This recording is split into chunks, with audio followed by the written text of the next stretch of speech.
The system that controls your money was never designed for you to understand it. You spend your entire life earning it, saving it, trusting it, without ever being shown how it actually works.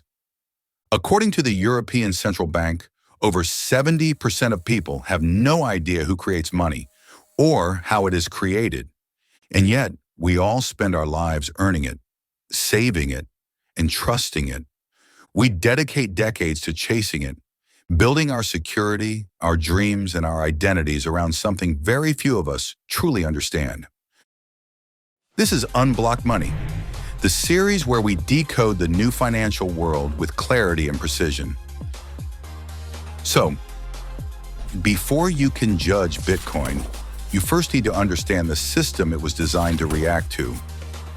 A system built on promises, debt, and belief. So let's simplify one of the most misunderstood systems in human history: money itself. Money didn't start as coins or paper. It began as trust between people, a social contract. In early markets, barter ruled. I trade your grain for my tools. Simple, but deeply limited, because barter only works if both sides want exactly what the other has. So humanity invented a universal language of value: gold and silver.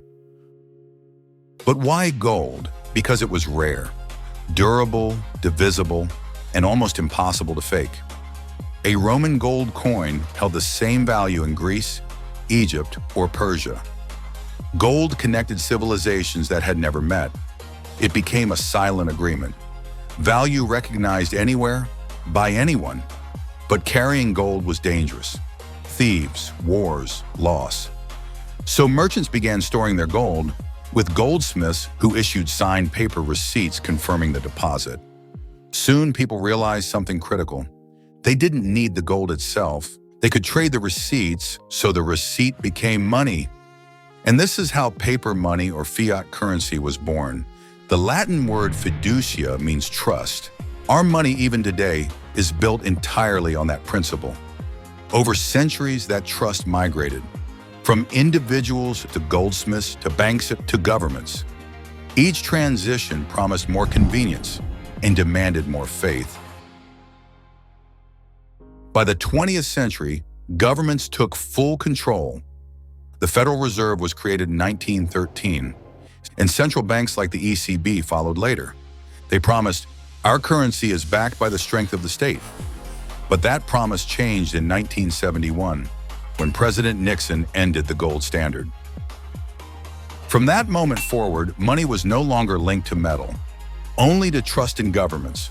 So where does new money actually come from? Not from printers, but actually from banks. When you take a loan, your bank doesn't hand you someone else's savings. It creates that money in your account, out of thin air. This is called money creation ex nihilo, creation from nothing. For every new dollar of debt, a new dollar of money exists. And when you repay, that money disappears. You see, debt isn't just part of the system. Debt is the system. Every mortgage, every bond, every student loan, they're all part of an invisible web linking money to obligation. Money and debt are two sides of the same coin. Before we continue, if this episode is giving you real insight, take 1 second to like this video and subscribe. It helps the channel grow and lets us keep producing content at this level. This system may sound fragile, but it worked for nearly a century. As long as the economy grows, debt remains manageable.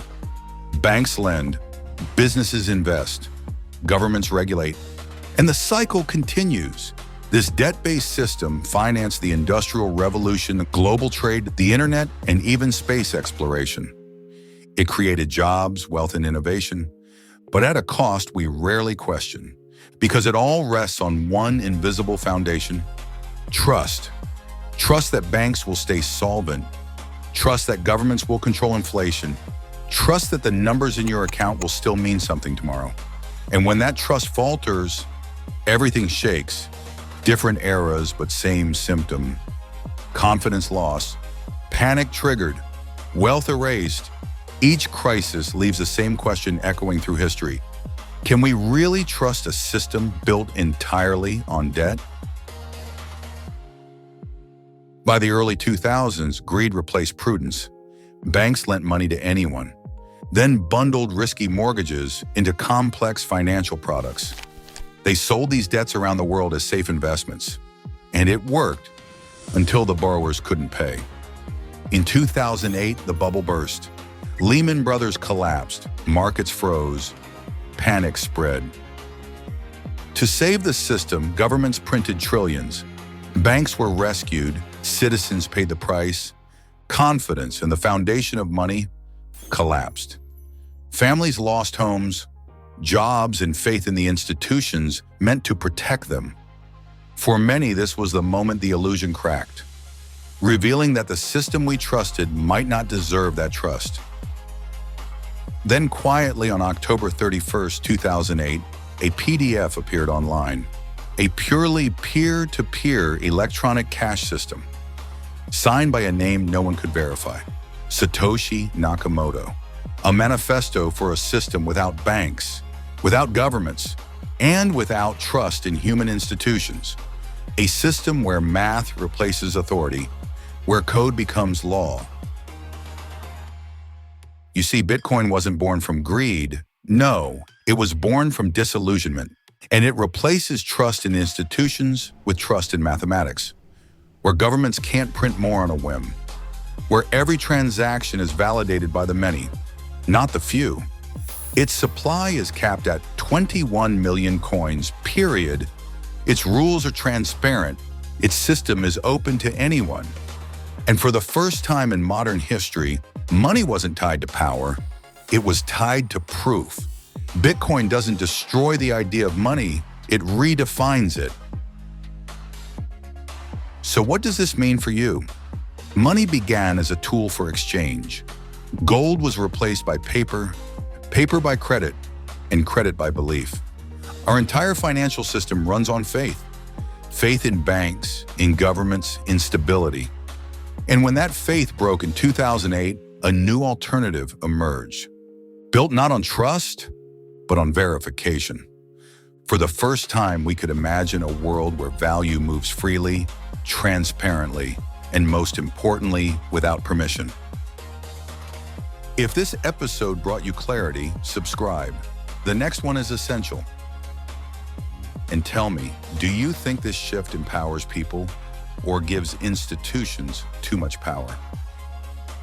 The next episode will cover how Bitcoin actually works and how its system simply cannot be shut down.